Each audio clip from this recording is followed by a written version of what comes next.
Hey guys, how's it going? So in today's video, I wanted to show you all this little ghetto cell phone mount that I did. So if you guys follow me on Instagram, a little self plug here, the link for my Instagram is down in the description. I posted this on my story, and I say ghetto because it's kind of jerry-rigged together.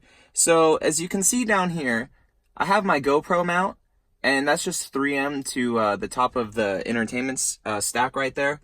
And I got this little guy on Amazon, of course, but this little dude was only like 12 bucks, and it holds my phone. It's decently solid with all GoPro accessories. I have some aftermarket accessories, and it's not really as solid, but if you put a phone into here, and this is my old phone that I need to take in. If you guys have a 10S,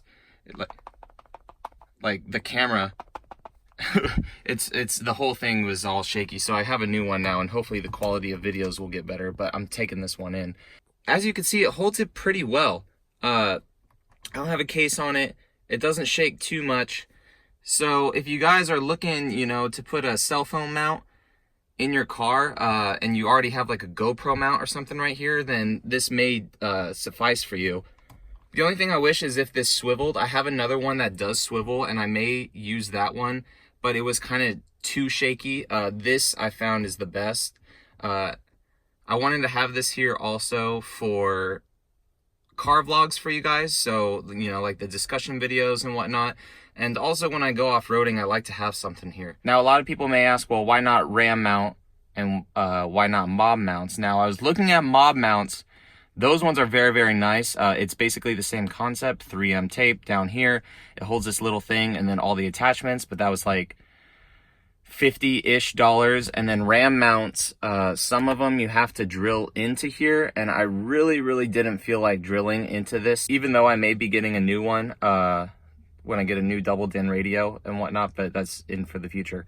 But all the RAM mount accessories, everything together was like $100 almost, because I wanted to do the wireless charging pad and all that for you.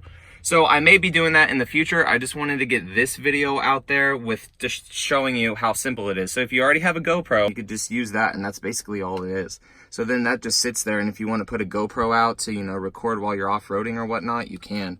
And then I just put it back in, and then I have a little cell phone holder. So like I said, it was only like 10-15 bucks, something like that, but it came with this, which is a cell phone holder, which you could see mounts up just like a GoPro, and then you just use the same GoPro hardware. So I'll leave a link for that down in the description, and my Instagram, guys. I'm very active on my Instagram whenever someone DMs me with questions or anything like that, and a lot of the times you guys see stuff on there before I'm actually able to make a video or edit the video about it. So yeah, guys, if you like this video, go ahead and give it a thumbs up, subscribe for more Toyota stuff and 4Runner stuff and how-tos, and I'll catch you all in the next one. All right, see you later.